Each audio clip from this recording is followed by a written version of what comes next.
Fala galera, tudo bem com vocês? Chave do Enem no ar, você sabe, né? Quinta-feira à noite chegou, é noite de chave do Enem. 19 horas nós entramos aqui com vocês para falar de conhecimento, para trazer aqui aulas curtas, objetivas, resumindo aquilo que está na sua apostila. Você sabe que todo o nosso conteúdo está ali na sua linda, maravilhosa apostila da Casa Publicadora. Inclusive, convido você a pegar sua apostila, sentar e acompanhar. No comecinho de cada aula, o professor, inclusive, fala em qual é o módulo que será trabalhado. Anota tudo aí, se prepara e você sabe, depois que acabou a live de aula, libera o simulado da aula de hoje. E hoje é noite de Ciências da Natureza. Hoje nós teremos nossas aulas de Biologia, Química e Física nessa ordem. E você sabe que aqui na descrição do vídeo você também pode ver conteúdo e depois voltar. Inclusive, você pode voltar esse ano que vem, antes do vestibular, porque aqui nós temos uma playlist linda e maravilhosa para você acessar quando você precisar estudar aqui no canal da Educação Adventista Brasil. Mas sem demoras, vamos começar então a nossa aula. Sem mais demora, então nós teremos agora Biologia, teremos Química e Física. Depois eu volto para dar aquele oizinho e falar da correção de matemática. Belezinha então? Preparado aí? Sentou? Então, rodou a vinheta.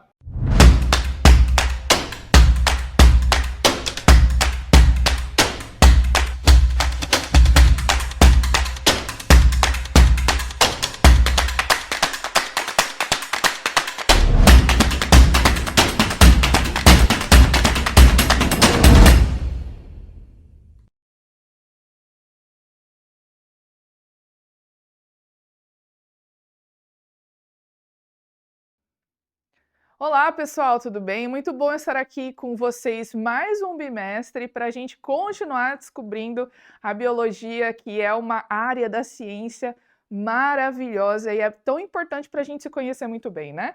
Neste segundo bimestre, a gente vai começar a estudar conteúdos que são muito importantes para o estudo da nossa célula.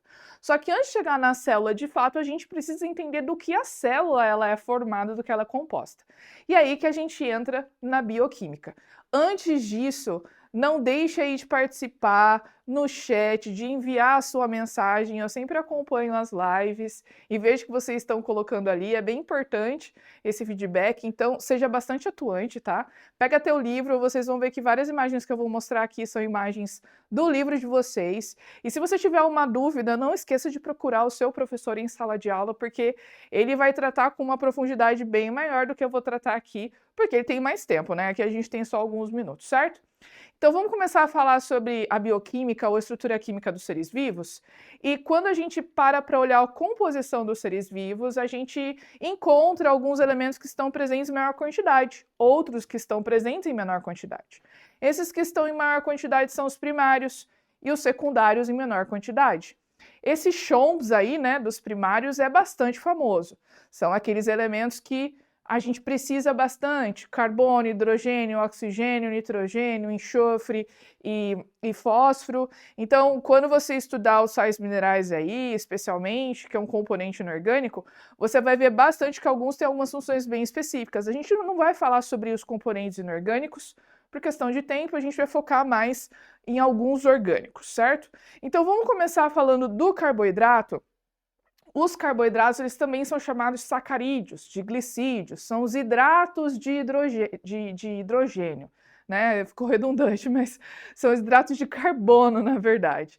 Mas o que é importante aqui você entender é o seguinte: quando a gente fala de carboidrato, de proteína, de ácido nucleico, nós estamos falando de moléculas grandes, maiores, polímeros. Esses polímeros eles são formados por partes menores, que são os monômeros. Eu coloquei até uma imagem aí para você dar uma olhadinha, né? Então as bolinhas separadas são os monômeros e quando elas estão juntas elas formam os polímeros. Eu gosto de usar bastante a imagem do colar de pérolas, né? Colar de pérolas, as pérolas estão todas juntinhas ali naquele cordãozinho, só que você pode separá-las, né? Então você tem um monômero formando um polímero. Agora vamos falar das funções aí dos carboidratos. Eles têm duas funções bastante importantes. Eles são fonte de energia, Então, quando o nosso corpo precisa de energia rápida, ele vai recrutar carboidratos que estão circulando na nossa corrente sanguínea, especialmente glicose, né? E eles também têm uma função plástica e estrutural. Alguns carboidratos são usados na parede celular das plantas, por exemplo, parede celular de fungo, de algas. Então, eles desempenham essas funções que são bastante importantes. E aqui eu coloquei aqui, não podemos, como que a gente vai fugir da química, né? Então, eu coloquei aqui só para vocês darem uma olhadinha, para verem a diferença ali da molécula da glicose dos monossacarídeos. Os monossacarídeos são monômeros que formam os carboidratos, que são os polissacarídeos, certo? A glicose é um monossacarídeo bastante importante. Os monossacarídeos eles têm entre 3 e 7 carbonos, mas a glicose não é a única. Então você tem a glicose, que é o açúcar mais simples, a frutose, que é um açúcar encontrado na fruta, a galactose, que é um açúcar que é encontrado no leite, e a ribose e a desoxirribose, que são pentoses, são açúcares de 5 carbonos, e elas têm uma função bastante especial na formação do DNA e do RNA, tá? A gente não vai falar sobre isso hoje, mas elas são bastante importantes, o DNA, que tem a ver com a hereditariedade, e o RNA, que regula a expressão do DNA. Bem importante, certo? Aí a gente vai depois para os disacarídeos e oligosacarídeos. O que é disacarídeo? Disacarídeo é quando você tem 2 monossacarídeos. Eu coloquei até uns exemplos. Então, a gente tem maltose, sacarose e lactose, que são disacarídeos. E aí, na maltose, você sempre vai ter uma glicose, né? Você repara ali que é sempre glicose com algum outro monossacarídeo. Então, a maltose tem 2 glicoses. A sacarose, uma glicose, uma frutose, é o açúcar que a gente usa para adoçar coisas, né? Na cozinha, fazer doce e tal. E a lactose, que é um açúcar, que é importante. A lactose é um disacarídeo que é formado pela galactose e pela glicose e está ali no leite, né? É um açúcar que é menos doce de todos, mas ainda assim é um açúcar importante. E ali do ladinho você está vendo a fórmula da sacarose, veja que ela é mais complexa que a da glicose. Então, a gente tem os disacarídeos, que são formados por 2 monossacarídeos, e você tem os oligosacarídeos, que vai ali até 10 carbonos. E aí você tem os polissacarídeos, que são aquelas moléculas grandonas, em que você tem centenas, milhares de moléculas, especialmente glicose. E aqui é importante, anote no seu livro, no seu caderno, amido, glicogênio e celulose. Eles são polissacarídeos importantes, alguns de energia e alguns estrutural. Então, a gente tem aqui o amido, que ele é a fonte ou reserva de energia dos vegetais, das plantas, aquele macarrãozão que você gosta de comer, que é feito da farinha de trigo, tá cheio de amido, porque as plantas armazenam energia na forma de amido, tem 1.400 moléculas de glicose. O glicogênio já é a forma com que os animais armazenam energia e os fungos também. O glicogênio, nos animais, na gente, ele fica armazenado no fígado e nos músculos, especialmente, certo? Então, quando o teu corpo precisa de glicose circulando para sempre ter energia para o teu cérebro funcionar, para o teu músculo funcionar, e só que a glicose está abaixando porque você está usando, o que ele vai fazer? Ele vai pegar o glicogênio que está lá no fígado, que é uma molécula que tem 30.000 moléculas de glicose, vai quebrar o glicogênio e vai liberar esse monte de glicose no sangue para o teu corpo poder continuar funcionando, senão você desmaia, né? É a famosa hipoglicemia. Por quê? Porque é um shutdown para não dar tilt, para não dar uma tela azul no sistema, tá? E aí nós temos a celulose, que é um carboidrato, tem 10.000 moléculas de glicose, mas que é importante para dar forma para a célula vegetal e manter a estrutura da célula vegetal. Então não se esqueça que a celulose é um carboidrato que está na parede da célula vegetal, certo? Aí nós vamos para os lipídios. Os lipídios, eles têm diversas funções. Então você tem os lipídios formando tecidos, como o tecido adiposo, como a bainha de mielina do neurônio. Você tem lipídio funcionando aí com uma função de proteção, né? Ele mantém a nossa temperatura corporal, ele forma ali uma capa para absorver impactos, né? A absorção de vitaminas, existem vitaminas que só são absorvidas junto com lipídios. São as vitaminas lipossolúveis, como, por exemplo, a vitamina A, a vitamina K, a vitamina D, a vitamina E. Sabe aquela vitamina que o médico fala assim, olha, essa aqui você vai tomar depois da refeição? Tem uma razão. Por quê? Porque ela precisa especialmente de lipídio, vitamina D, por exemplo. O seu nível está baixo, o médico pediu para você se suplementar, você não vai simplesmente tomar com água no período de jejum. Você tem que sempre tomá-la depois de comer alguma coisa, porque ela precisa da gordura para entrar no teu corpo, senão ela não é bem absorvida, tá? Depois a gente tem a reserva, né? É uma reserva de energia, que é bastante importante. Ela te dá uma quantidade maior de energia do que a glicose. Ao mesmo tempo, o teu corpo vai recrutar a energia do lipídio em situações em que você não precisa de algo rápido, né? Então, você vai fazer uma caminhada, por exemplo, de meia hora a 40 minutos, você vai acabar queimando mais gordura. Agora, se você precisa de energia para correr 100 metros rasos, você vai queimar mais glicogênio, porque é aquilo que está disponível mais facilmente. E aí você tem também a função estrutural, que é na membrana plasmática dos fosfolipídios. E aí eu vou falar aqui rapidamente dos tipos de lipídios. Então a gente tem os triglicerídeos, que são formados por ácidos graxos e glicerol, são importantes para diminuir a perda de calor, né, manter a temperatura corporal. Animais que vivem em lugares bastante frios têm uma camada bem grande de triglicerídeos. Reserva de energia, né, energia armazenada. Nós temos as ceras, cera de abelha, por exemplo, é bastante interessante. A cera produzida pelas plantas para impermeabilizar as folhas. A gente tem também esse aqui que eu gostaria que vocês prestassem ou tomassem atenção, porque a gente vai precisar disso aqui na nossa próxima aula, daqui a algumas semanas, para falar sobre membrana plasmática. Então aqui a gente está falando do fosfolipídio. O fosfolipídio é um lipídio formado por ácido graxo, o álcool, e o álcool aqui é o glicerol, e o fósforo. Então você veja que nesse esqueminha, você tem uma cabeça, onde fica o fosfato e glicerol, e você tem embaixo as perninhas, que são do ácido graxo. Essa molécula, eu coloquei ali, ela é conhecida como molécula anfipática. Ai, professora, o que isso significa? Significa o seguinte: você vai ter uma parte da molécula que tem afinidade com a água e uma parte da molécula que não tem afinidade, ou seja, você tem uma porção hidrofílica, que tem afinidade, que é a porção da bolinha da cabeça, e você tem a porção que fica mais para dentro, que é hidrofóbica, que não gosta de água. E você vê ali que a perninha ela tem uma quebradinha, né? Como se você tivesse com a perninha dobrada assim. Por quê? Porque essas ligações que acontecem entre os átomos de carbono têm uma insaturação. Significa que você tem uma ligação dupla. E isso é bastante importante porque no momento que essa molécula ela dá uma quebradinha, ela permite flexibilidade para a membrana. A membrana não vai ficar rígida zona assim, né?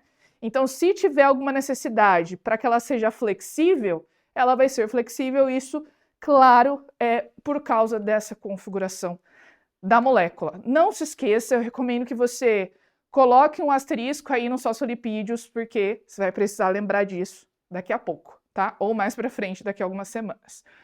Temos também os esteroides. Esteroides, você já deve ter ouvido falar de esteroides, mas numa conotação não muito legal, né? Que tem a galera que toma esteroide, por exemplo, a famosa bomba, né? Para, sei lá, crescer, tal, criar músculo. Só que os esteroides, eles são bons para nós quando a nossa produção é endógena, ou seja, quando a gente produz o nosso esteroide. Por quê? Porque alguns desses esteroides aí, eles são hormônios. E aí a gente tem o testosterona, que é o hormônio que dá as características secundárias masculinas. Nós temos o progesterona, que é um hormônio importante, assim como o estradiol, né? Ou estrogênio, que são hormônios importantes para as características secundárias femininas, né? O estrogênio está ali envolvido no ciclo menstrual, o progesterona ali na manutenção do endométrio, aquela coisa toda. Então, são hormônios bastante importantes. Agora, no momento em que você começa a tomar algo que você já produz o suficiente, você quer tomar para dar uma turbinada, seu corpo vai começar a sentir.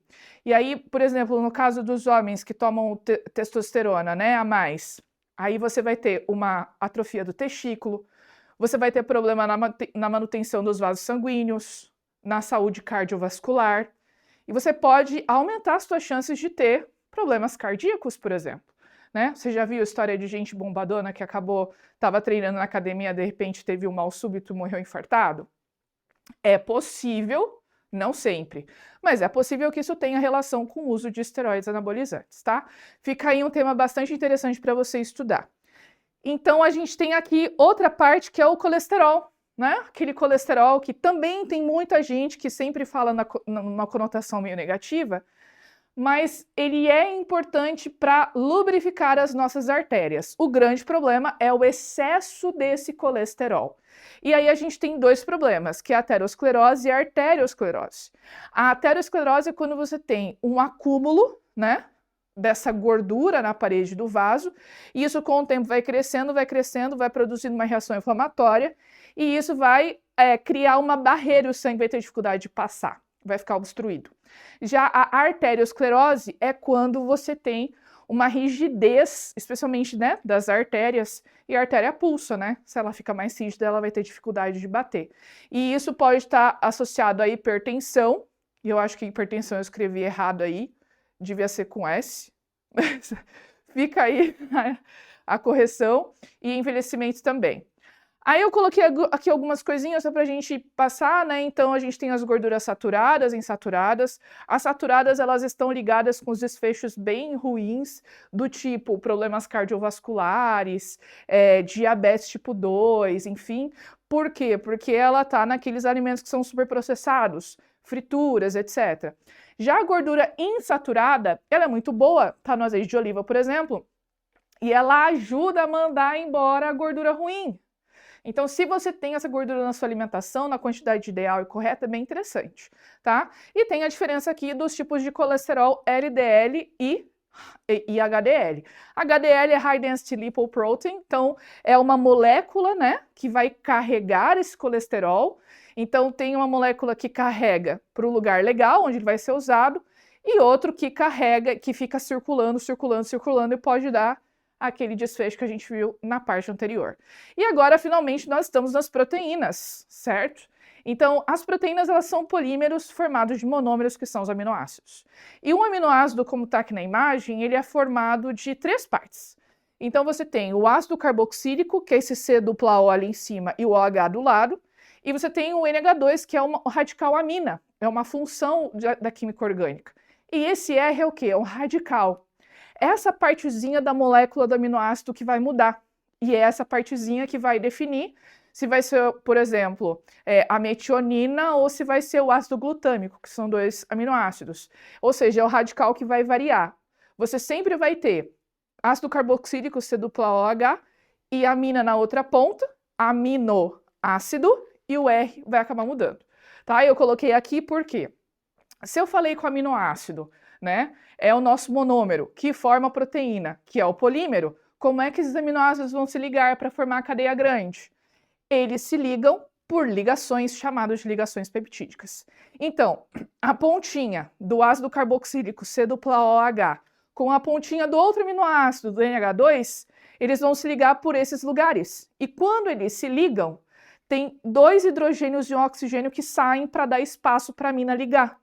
E é aí que a gente tem, então, após uma ligação peptídica, a liberação de uma molécula de água, tá? Então não se esqueça, a ligação peptídica é uma ligação que acontece entre 2 aminoácidos, mais, na verdade, né, para formar uma cadeia proteica. E aí a gente tem 20 aminoácidos.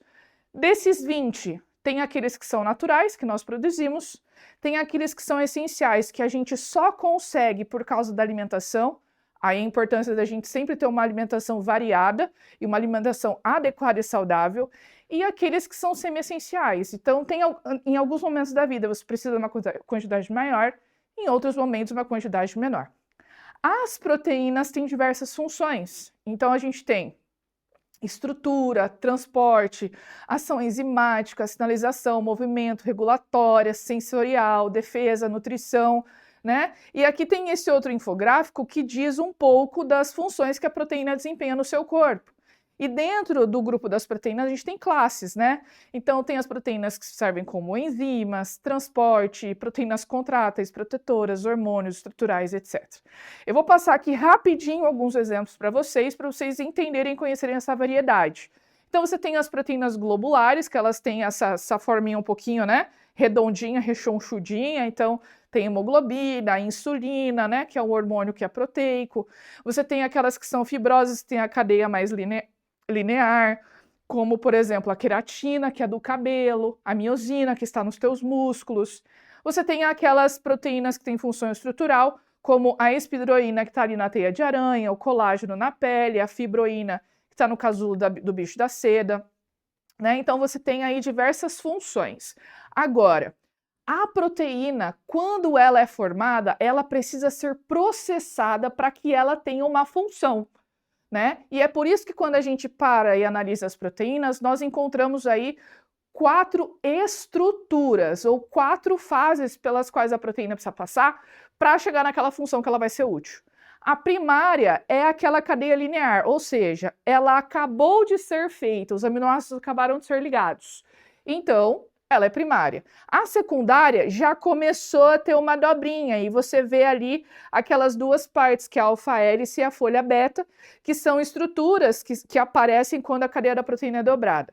Depois a terciária, o dobramento continua, né? Ela vai se enrolando sobre si mesma. E aí, algumas proteínas já são úteis, já são importantes nessa fase terciária. Na quaternária, você tem várias estruturas na fase terciária juntas, né? A hemoglobina é um exemplo disso aí.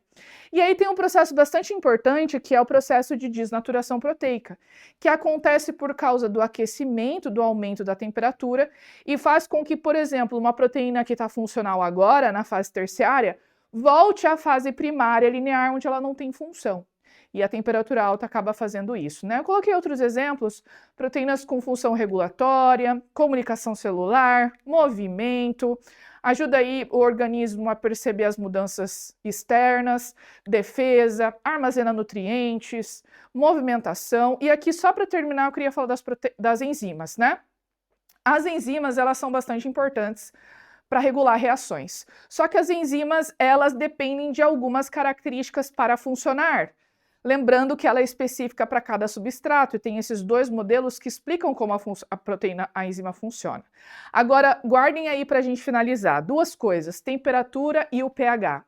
Cada enzima tem a sua temperatura ótima e o seu pH ótimo. O que significa isso? Significa que o máximo da atividade que ela vai desempenhar vai acontecer numa temperatura ótima e num pH ótimo, uma temperatura específica e pH específico. Se isso não acontece, você não tem a velocidade total da enzima e a reação vai demorando para acontecer. Quando você chega nessa temperatura e nesse pH, a reação acontece tranquilamente. Enquanto isso, a atividade enzimática é prejudicada. Certo, gente? Espero que vocês tenham gostado e não se esqueçam do simulado para a próxima semana. Até a próxima!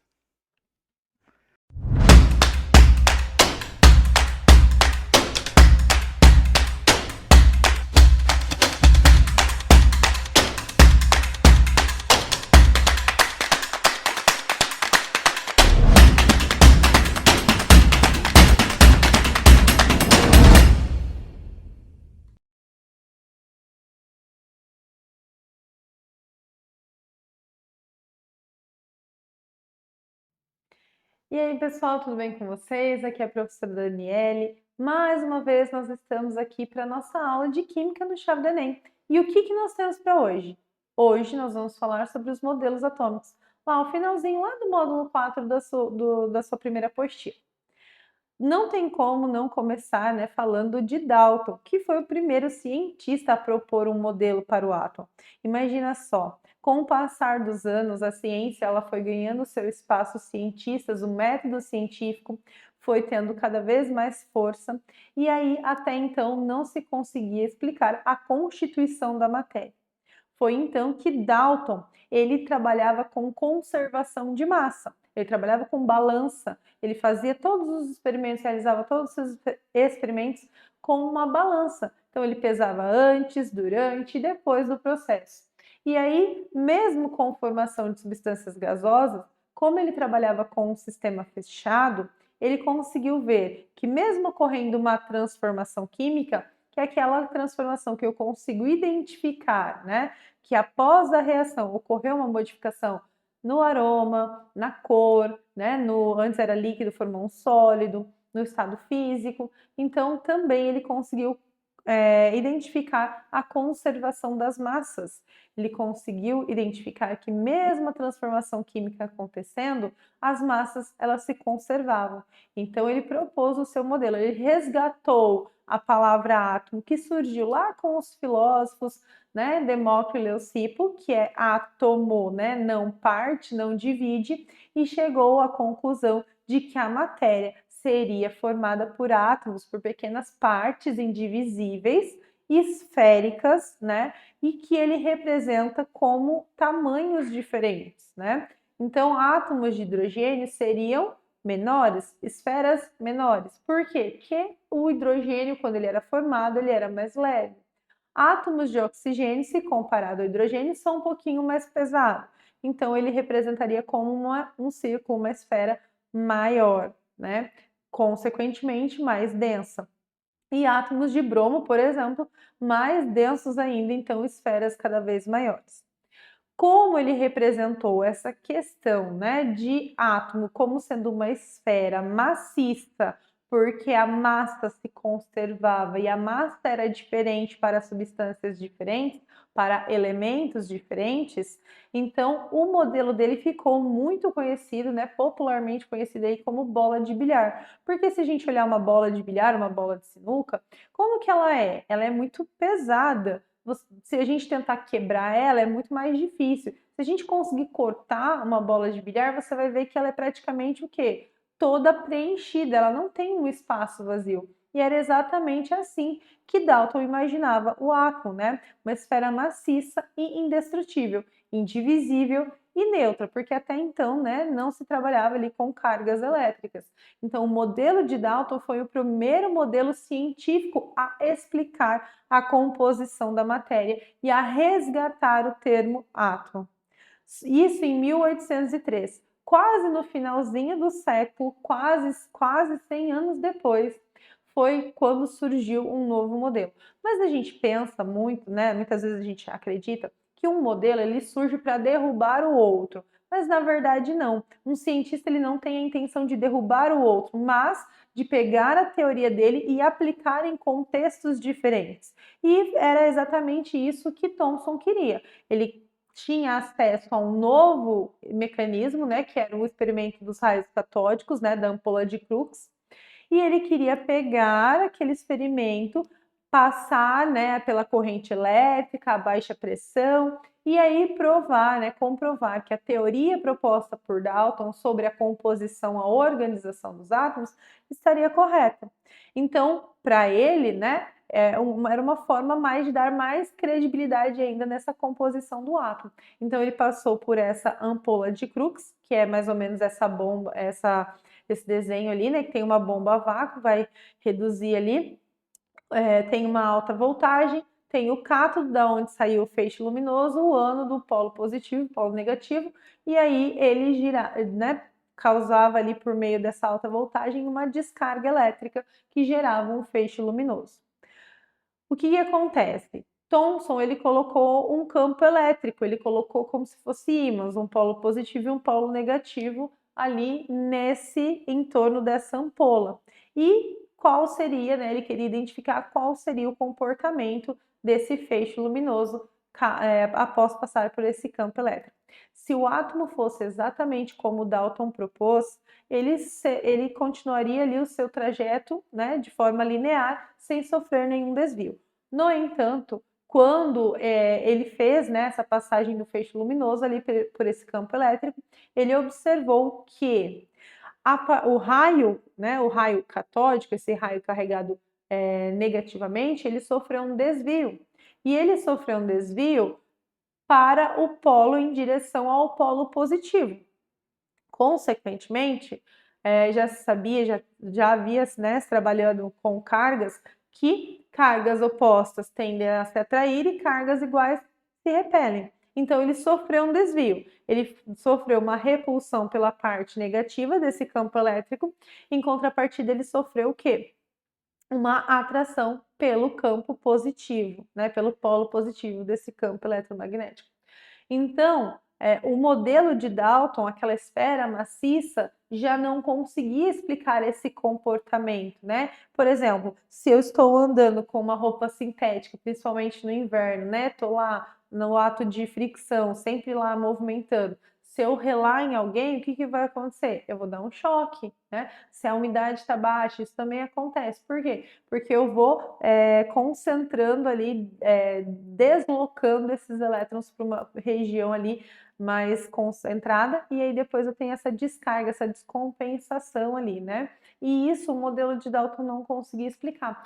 Então, a partir da ampola de Crookes, a partir do experimento realizado, né, dos raios catódicos realizados por Thomson, ele propôs um novo modelo atômico. Mas para ele, o modelo ainda era uma coisa única, era uma esfera, mas ela já não era mais maciça, porque ela tinha agora corpúsculos negativos. Thomson, ele também é conhecido como o pai do elétron, porque foi ele que descobriu, né, os elétrons, a presença dos elétrons nos átomos. A princípio chamados de corpúsculos negativos e depois chamados de elétron. Então ele acreditava que o átomo, na verdade, ele era uma esfera com uma massa positiva e encrostado nessa massa positiva as cargas elétricas, os corpúsculos negativos. E quando esse elemento, né, esse átomo, ele não passava por algo que fosse um campo eletromagnético ou uma diferença de carga, ele era neutro, porque a massa positiva ela neutralizava os corpúsculos negativos e os corpúsculos negativos neutralizariam essa massa positiva. Então, era uma matéria neutra, certo? Mas agora ela não era mais maciça e nem indivisível, ok? Então, essa foi a grande diferença ali, né? O grande salto do modelo de Dalton para o modelo de Thomson. E o modelo de Thomson ele ficou conhecido como pudim de passas, né? Quando a gente pensa numa forma de pudim, eu não sei vocês, mas o pudim para mim tem um furo no meio e o átomo não teria esse furo no meio. Então, no material de vocês, e a gente costuma já fazer mais essa analogia, em pensar em um panetone.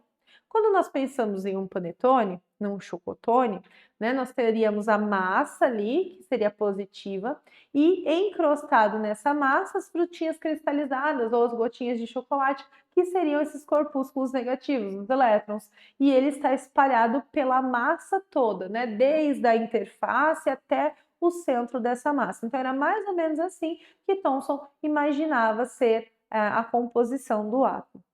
Só que, olha só, pouquíssimo tempo depois, Rutherford ele propôs um novo modelo atômico.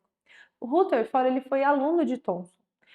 Só que Thomson trabalhava com eletricidade. O Rutherford já foi a mais. Ele trabalhava com radioatividade, né? Nessa época já se conhecia elementos radioativos, já sabia que a partícula alfa ela era emitida, que ela tinha massa e ela era positiva. E Rutherford ele quis explicar a composição da matéria usando o experimento da lâmina de ouro, onde ele bombardeava essa lâmina de ouro com partículas alfa, com partículas radioativas. E o que se esperava, né? Se de fato o átomo ele era tal qual Thomson havia proposto, essas partículas positivas passariam pelos átomos lá na lâmina de ouro sem sofrer nenhum desvio. Só que o que acontece? O que ele esperava, na verdade, eram pequenos desvios de ângulos bem pequenos, mas que a maioria seguiria ali a trajetória linear, né? O que de fato ele obteve? Ele obteve que realmente a maioria passou. A maioria das partículas alfas elas atravessaram, chegaram lá no filme fotográfico, fizeram sua marquinha lá e ele conseguiu, né, conseguiu ali o que ele esperava. Só que os resultados dos desvios maiores, de angulação maior, e o que mais impressionou Rutherford foi o ricochete. Foi a partícula bater na lâmina de ouro e voltar. É como se eu jogasse alguma coisa numa folha de papel e uma bolinha na folha de papel, ela batesse lá e voltasse, certo? E isso ele não estava esperando, não era o resultado que de fato ele esperaria. Então ele propôs um novo modelo, porque como que ele explicaria essa partícula positiva voltando? Então a única forma de explicar foi, né, falando que o átomo, na verdade, ele é formado por duas regiões. a região central, no qual ele chamou de núcleo, que era a parte mais densa, né, mais pesada ali do átomo, de maior massa. E ao redor dessa massa positiva teriam, né, os elétrons ali, que é uma massa menor, estaria um espaço vazio, orbitando, né, girando ao redor desse núcleo positivo. E aí, quando as partículas alfas passavam ali nessa parte que ele chamou de eletrosfera, né, elas não sofreriam nenhum desvio. Mas, quando elas passassem muito próxima do núcleo, né, ou elas sofreriam um desvio muito grande, já que o núcleo era denso e positivo e a partícula alfa era positiva, ou ela ricochetearia, né, ela voltaria ali. Então, o modelo de Rutherford ficou conhecido como modelo do planetário. Depois nós temos o modelo de Bohr. O modelo de Bohr, na verdade, pode aparecer também nas suas questões como modelo de Rutherford-Bohr, porque ele não propôs algo tão diferente. Na verdade, o modelo de Bohr, ele veio 2 anos depois do modelo de Rutherford para corrigir uma falha, algo que o modelo de Rutherford não conseguia explicar, que era a emissão de luz, né, de energia por parte de alguns elementos, né? Então, segundo o modelo de Rutherford, os elétrons estariam ali girando ao redor daquele núcleo denso positivo. Com o passar do tempo, esses elétrons, ao emitirem luz, eles iam perdendo energia. Essa energia era convertida em forma luminosa. Só que a gente tem um núcleo denso e positivo, nós temos elétron negativo. A gente sabe que cargas opostas se atraem. Se esse elétron for perdendo energia, ele vai sofrer, né? Ele vai sendo cada vez mais atraído por esse núcleo até entrar em colapso, até chocar com o núcleo. E isso não acontecia, porque se acontecesse, imagina a quantidade de energia que envolve as reações nucleares. Então, ele não conseguia explicar essa estabilidade. Como que algo conseguiria emitir luz, absorver e emitir luz, e não entraria em colapso?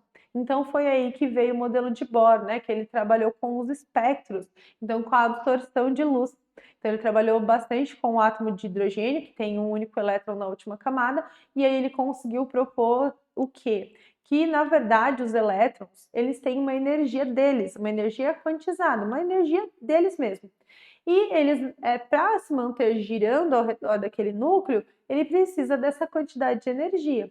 Só que o elétron é como se fosse uma esponjinha, ele absorve energia externa. E quando ele absorve energia externa, ele sai do seu estado fundamental, que nós chamamos, e vai para um estado excitado, um estado que ele está muito energético, muito agitado. Só que aquela energia não é dele e a quantidade é muito maior. Então, o que acontece? Para que ele consiga ficar com aquela energia, ele acaba fazendo o quê? Um salto. Ele vai saltar para a camada que comporta essa quantidade maior de energia, que é o famoso salto quântico. Ele salta para aquela camada mais externa, porque quanto mais distante do núcleo, mais, né, vai aumentando o nível de energia, então ele vai saltar para a camada mais externa, só que aquela energia ele absorveu, não é dele, ele não quer ficar com aquela energia. Então ele converte aquela energia, libera e volta para o seu estado fundamental. Então, o salto quântico ele absorve energia, vai para a camada mais externa, libera aquela energia e volta, certo? Então, essa foi a grande, né, sacada ali de Bohr ao propor o novo modelo, não, mas a propor essa correção. Então, foi a partir do modelo de Bohr que nós conhecemos, então, as camadas K, L, M, N, O, P e Q, que estão ao redor do núcleo com elétrons, né, as camadas eletrônicas, ou os níveis de energia. Então, cada elétron tem uma quantidade de energia para ficar naquele nível de energia a qual ele pertence, ok? E com a contribuição de Bohr, com a contribuição também de Summerfield, que fala que cada nível de energia tem os seus subníveis, nós chegamos no diagrama de Linus-Pauling. O diagrama de Pauling, ele vai distribuir os elétrons. É uma forma de eu tentar identificar aonde está o elétron, né? Quantos elétrons estão nos níveis mais energéticos, qual é o elétron que está no nível mais energético, quantos níveis de energia aquele elemento tem, né, ao redor do núcleo e a quantidade de elétrons em cada um desses níveis de energia. Então, o diagrama de Linus-Pauling está relacionado diretamente com as camadas, né? Então, da camada K até a camada Q, até o momento, certo? com os 118 elementos que nós temos na tabela periódica. Cada camada comporta uma energia fixa de elétrons, então o máximo que eu consigo colocar na primeira camada, que é a camada K, ou nível 1, são 2 elétrons. E se eu tiver energia a mais, então esse elétron vai ter que saltar para a camada mais externa. Ou se eu tiver um terceiro elétron, ele vai ter que ir para a segunda camada, para o segundo nível de energia. Então, cada nível de energia, cada camada comporta uma quantidade de elétrons. E esses elétrons, eles são subdivididos em subníveis. O subnível S, o subnível P, o subnível D e o subnível F. Subníveis eletrônicos, subníveis que eu tenho elétrons. E toda vez que eu vou usar o diagrama de Linus-Pauling, eu não posso usar ele de forma aleatória. Eu sempre tenho que seguir as setas, né? Porque a seta ela não indica a direção que você tem que seguir. Então, as setas do diagrama, elas estão sempre na transversal, porque eu tenho que seguir esse movimento, esse caminho ali para fazer a distribuição eletrônica. Eu não posso fazer de forma linear, porque senão chega um momento que as informações elas não batem. Quando nós formos para a aula de tabela periódica, vocês vão entender por que essas informações têm que bater. Porque se eu souber usar a tabela periódica, eu sei tirar todas as informações da distribuição eletrônica de lá, sem fazer o diagrama de Linus-Pauling. Ou se eu fizer a distribuição de elétrons com o diagrama de Linus-Pauling, a minha informação aqui tem que ser exatamente igual à informação que eu tenho na tabela periódica. Então, eu consigo ver se eu estou no caminho correto. E aí, para a gente entender mais um pouquinho sobre o diagrama diagonal, ou diagrama de Linus-Pauling, né? Então, a gente sempre tem um número que vai de 1 a 7, que é o nível de energia. Então, quantos níveis, quantas camadas de energia. O subnível, né? Então, a subdivisão naquela camada, quantos subníveis eu tenho. E a quantidade máxima de elétrons que eu tenho naquele nível, né, naquele subnível e naquela camada ali para compor o átomo daquele elemento. Pessoal, então o que eu tinha para a aula de hoje era isso. Nos vemos então com a resolução dos exercícios. Até mais!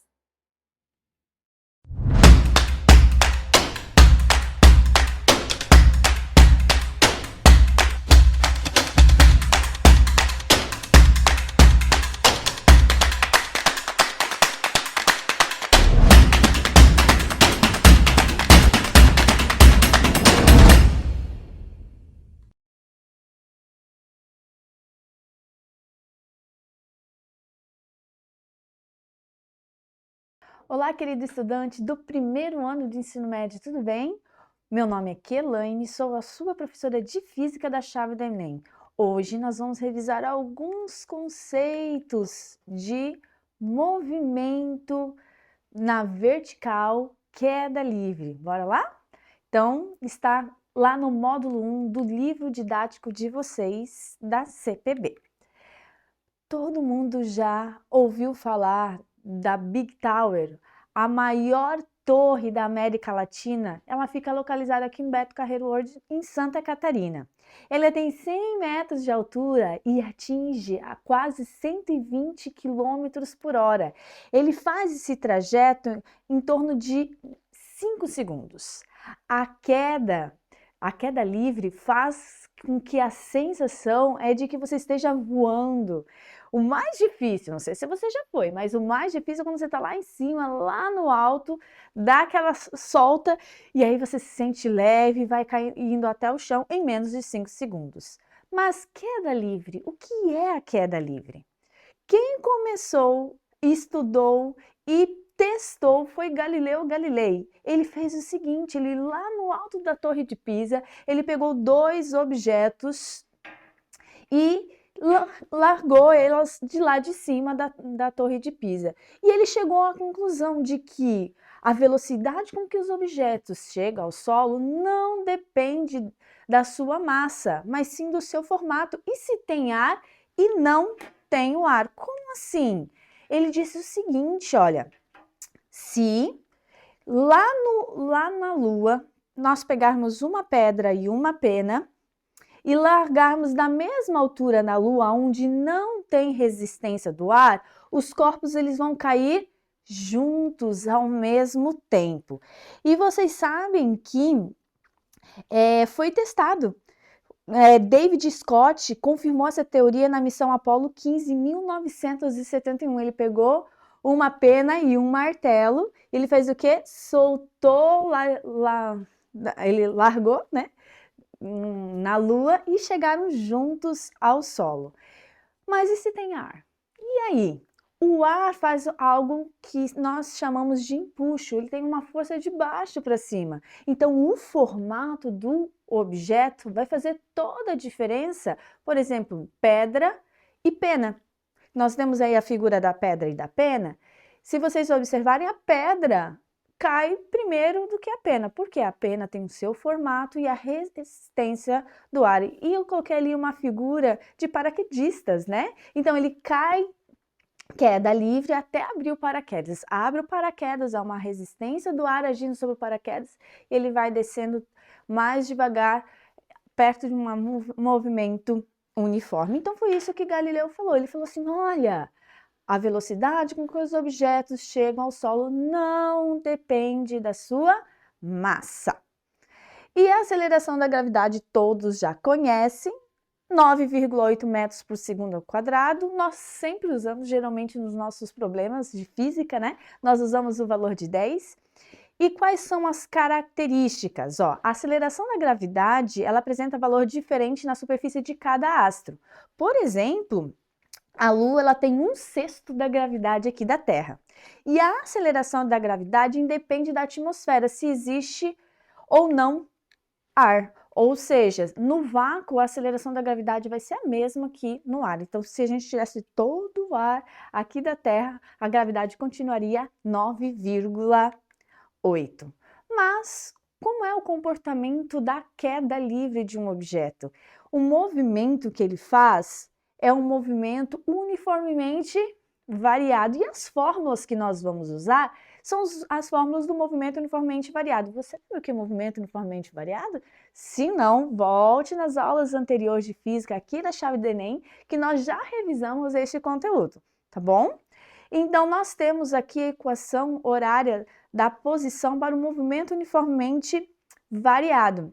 E vocês estão observando ali o S menos o S0, que é a posição final menos a posição inicial. Esse é o deslocamento, que nós chamamos do quê? Se é a queda livre, trouxe até uma bolinha aqui, a queda livre seria o quê? Velocidade inicial 0, porque eu estou abandonando um objeto, tá?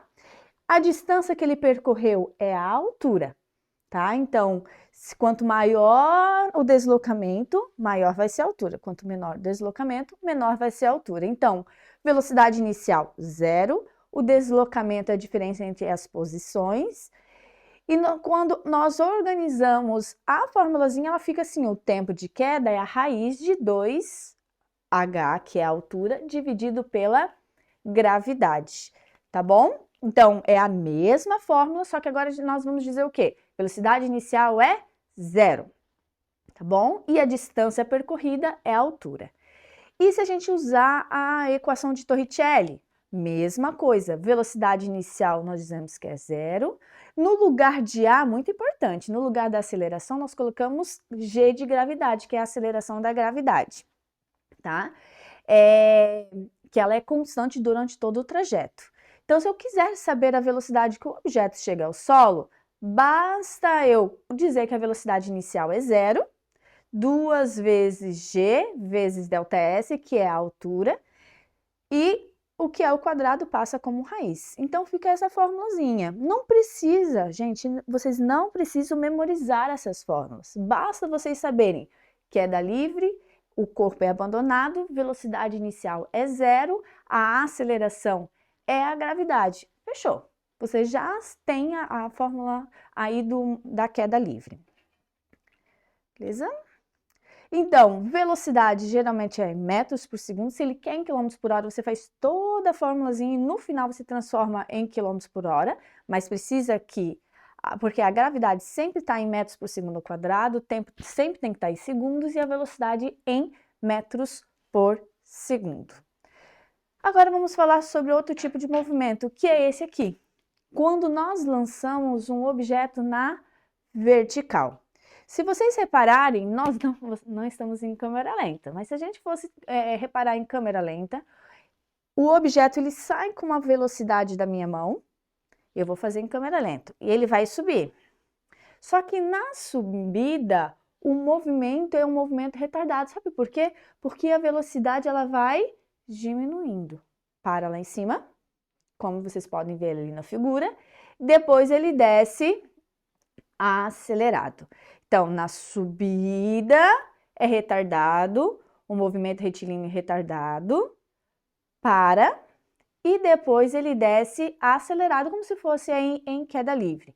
Como nós geralmente desprezamos a resistência do ar nesses problemas, então o tempo de subida vai ser o mesmo tempo que o objeto vai levar para descer. Então, se ele subiu a 2 segundos, ele vai retornar a 2 segundos, ou seja, levou 4 segundos, a gente chama isso de tempo de voo.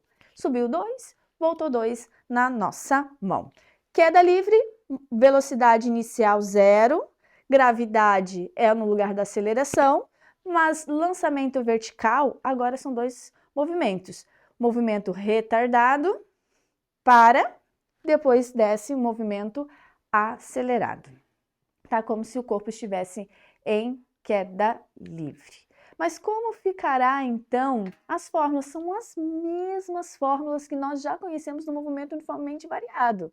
O que nós vamos fazer agora? No lugar de A, colocamos G, só que é o seguinte, se nós colocarmos a orientação para cima, a trajetória orientada para cima, no lugar da aceleração da gravidade, em vez de deixarmos positivos, nós temos que colocar o valor negativo, tá? Porque nós estamos orientando o 0 aqui embaixo. Então, a gravidade está no sentido contrário, tá bom? Então, fique bem ligados nisso. Quando ele está subindo, se a gente colocou o referencial 0 embaixo, nós temos que colocar a aceleração da gravidade negativa. Então, as mesmas funções horária do espaço, funções horária da velocidade, equação de Torricelli, as mesmas, só que agora, em vez de nós colocarmos velocidade inicial 0, como nós colocamos na queda livre, agora a gente tem uma velocidade inicial, porque a bolinha para subir, ela precisa sair com uma certa velocidade, ela sai com uma velocidade inicial, só que agora a velocidade final é 0, tá bom? Então, fiquem sempre atentos às unidades de medidas. Velocidade, metros por segundo. Aceleração, metros por segundo ao quadrado. Tempo, sempre em segundos. Revisando, velocidade inicial, queda livre, 0. Velocidade inicial, nós temos lançamento vertical, mas agora a velocidade final, que vai ser 0. Sobe o movimento retardado, para, e depois ele desce acelerado.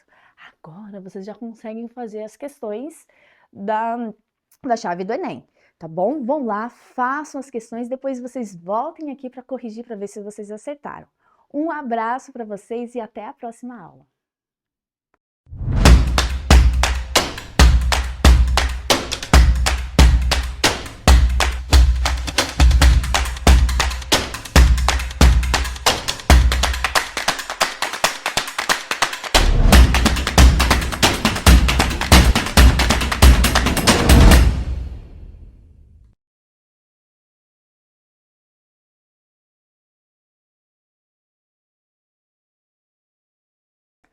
Galera, gostaram da aula? Gostaram? Notaram tudo ali? Química, física e biologia? Não foi nessa ordem, foi biologia, química e física, mas tá tudo bem. Depois que terminar a live, aqui pelas...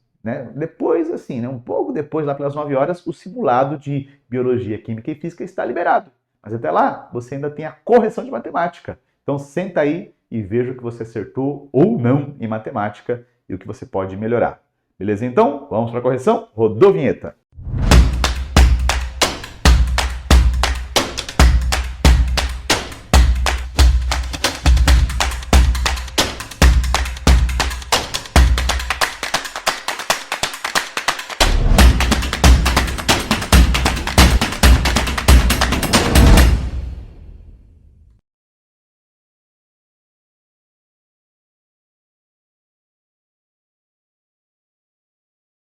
Olá, querido aluno, tudo bem com você? Professor Rubens aqui para mais uma resolução de exercícios e a gente vai resolver agora exercício de função do primeiro grau, também conhecido como função afim.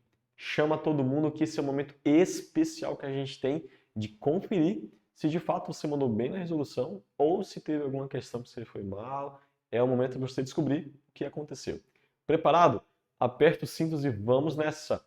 Primeira questão diz assim: uma pequena empresa que fabrica camisetas verificou que o lucro obtido com a venda de seus produtos obedece à função L de x igual a 7x menos 3.000, sendo L de x o lucro em reais e x o número de camisetas vendidas. Para x, um número entre menor do que 400, maior que 40 e menor do que 1.000, menor ou igual do que 120. Para que o lucro da empresa chegue a 4.000, o menor número de camisetas a serem vendidas é.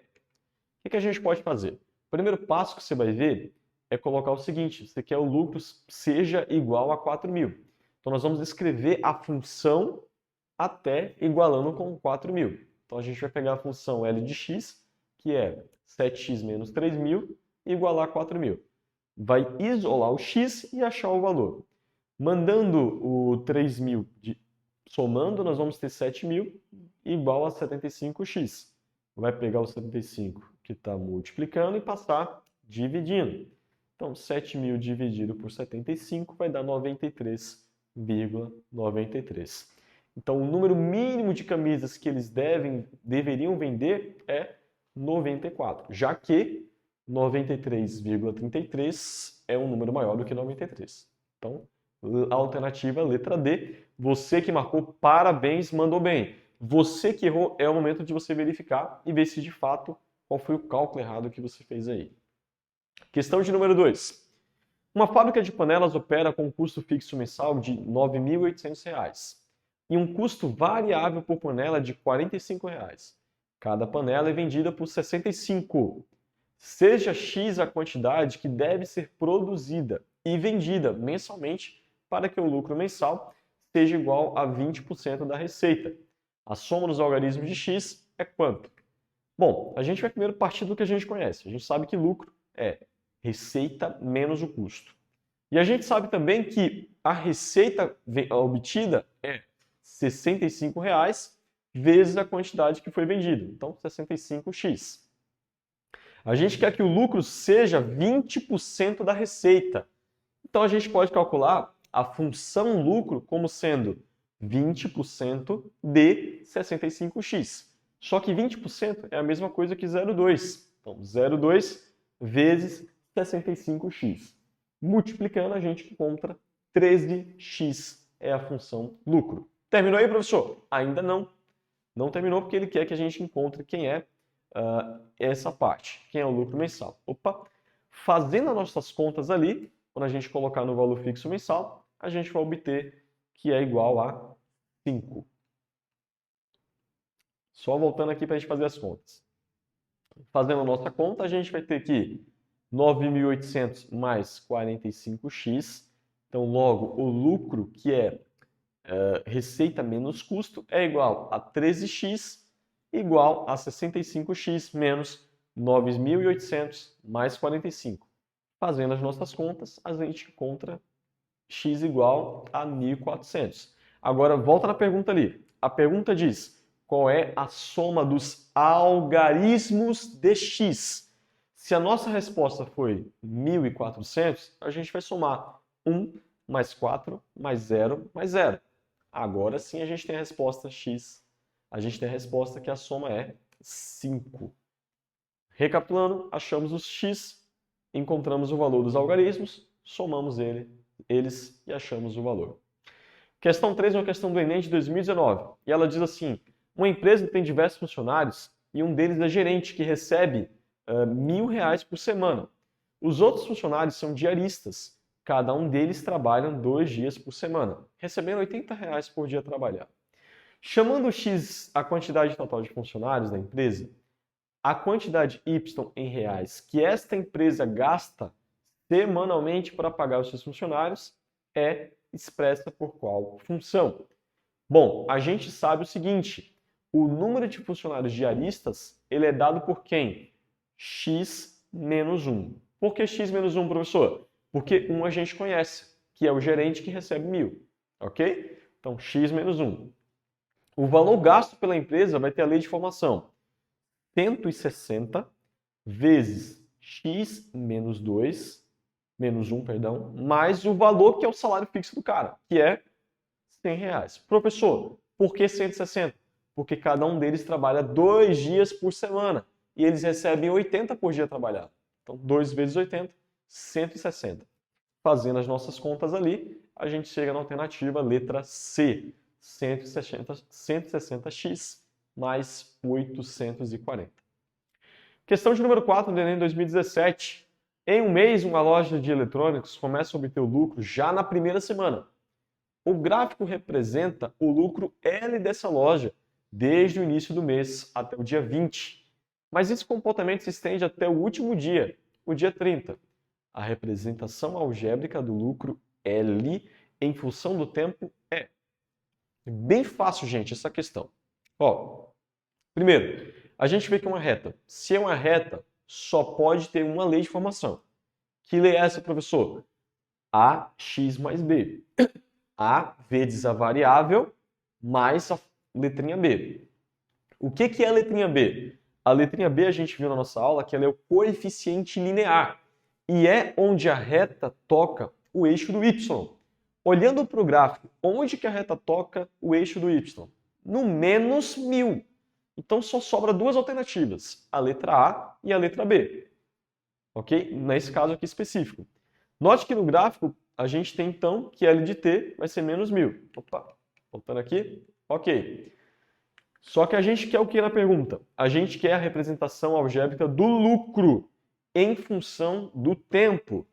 Maravilha. Então nós vamos ter que o lucro de T vai ser A vezes T menos 1.000. Agora, para encontrar o valor de A, basta analisar que quando a gente tem T igual a 20, nós vamos ter o seguinte. Faça T igual a 20, a gente vai ter A 3.000, que é o valor, é igual a 20 vezes A menos 1.000.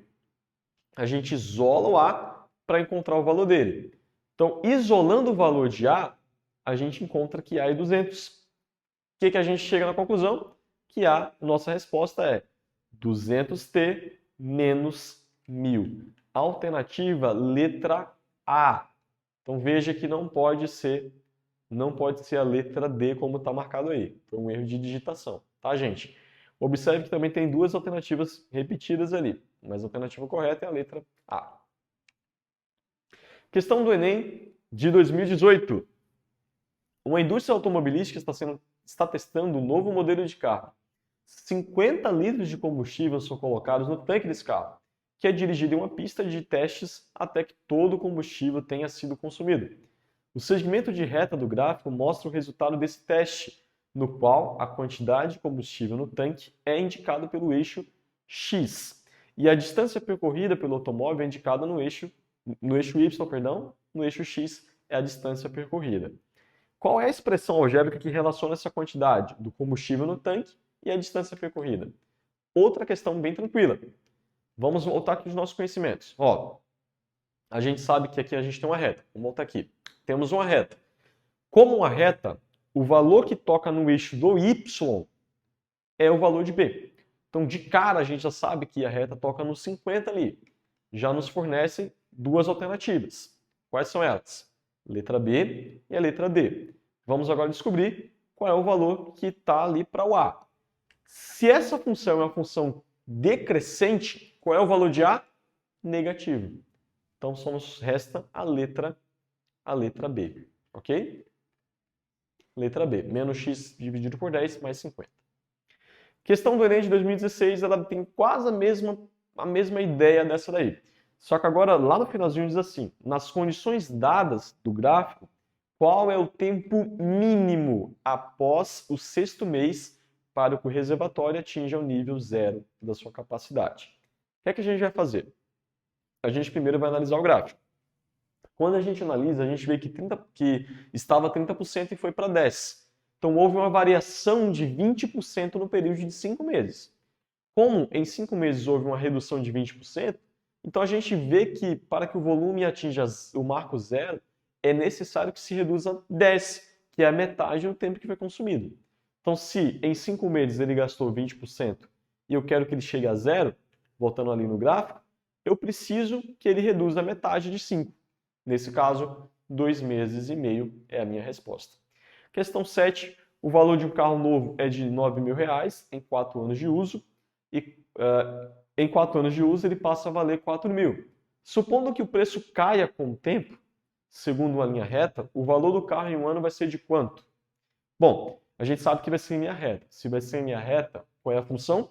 Afim, ax mais b, do primeiro grau. Quando x é zero, a gente obteve um valor de 9.000. Por que, professor? Porque x vai ser o tempo de desvalorização. Se ele é novo, ele não teve nenhum tempo de desvalorização. Então é zero. Então a gente vai ter o b igual a 9.000. Ok. Quando x é 4, que se passou 4 anos, o meu y vale 4.000. E a gente consegue encontrar quem é o valor de a. Olha que interessante. A gente faz 4.000 igual a 4 vezes, que é o tempo que passou, vezes a variável a, que a gente quer descobrir, mais 9.000, que é o tempo quando o carro é novo. Fazendo as nossas contas, a gente obtém que a é 1.750. Nesse caso, a gente volta lá na questão para poder encontrar o valor determinado. A função f de x ela vai ter agora essa característica aqui, que é menos 750x mais 9.000. A gente quer calcular o valor para um ano. Para um ano é só fazer o f de 1, ou seja, em um ano que se passou. Fazendo as contas, a gente chega em 7.250. Ok? Questão 8. Em uma caixa há parafusos e pregos, no total de 20 unidades. Sabendo que há 4 parafusos a mais do que o número de pregos, então o número de parafusos dessa caixa é quanto? Bem de boa. Seja x o número de pregos, então a gente tem um número de parafusos igual a x mais 4. Ok? Que a gente está acrescentando. O que é que a gente vai fazer? Nós vamos pegar o valor inicial, x mais 4, igual a 20, que é o total de unidades. X mais x vai dar 2x, mais 4 igual a 20. Resolvendo a equação, a gente chega igual a 8. Então, quantos pregos a gente vai ter? Se há 8 pregos, então a gente tem 8 mais 4, 12 parafusos é a nossa resposta. Ok? Questão de número 9, ele quer que a gente expresse e forneça a quantidade de quadros de cada figura por meio de uma função. Na figura 1 a gente tem um quadrado, na figura 2 passa a ter 2, na figura 3 passa a ter 3. Opa! Ou seja, na figura 1 a gente tinha 4 canudos e um quadrado. Na figura 2 a gente tinha 7 canudos e 2 quadrados. Na terceira a gente tem 10 canudos e 3 quadrados. Observe que a gente tem o primeiro quadrado é composto por 4, mas para fazer os demais, a cada 4 a mais, a gente acrescenta um palito. Então, qual é a lei de formação que vai ser feita agora? A gente vai pegar 3, que é o valor que a gente quer, vezes Q, mais 1 que a gente está acrescentando de palito. A gente sempre soma um palito a mais naquela soma ali. Tá? E a última, questão de número 10, uma concessionária de automóveis decidiu mudar a política de pagamento de seus vendedores. Estes recebiam um salário fixo por mês e agora a empresa propõe 2 formas de pagamentos. A opção 1 oferece um pagamento fixo de 1.000, mais uma comissão de 185 por carro vendido. E a opção 2 oferece um salário de 2.045, mais uma comissão de 90. A partir de quantos carros vendidos, a opção 1 passa a ser mais lucrativa que a 2? A gente vai ter que analisar um a um. Quando você analisa a opção 1 em relação a 2, através da fórmula que você monta da lei de formação, você observa que o valor N para elas é 1.045 dividido por 95. Qual é a conclusão que a gente chega, professor? A gente chega que a opção 1 ela passa a ser mais lucrativa para o vendedor a partir de 11 carros, que foi o número que a gente consegue identificar fazendo as nossas continhas. Tá bom? Queridos, obrigado pela atenção de vocês. Espero que você tenha mandado muito bem. Se você não mandou, volta um pouquinho para entender melhor cada parte detalhada. Valeu, obrigado, é isso. Tchau!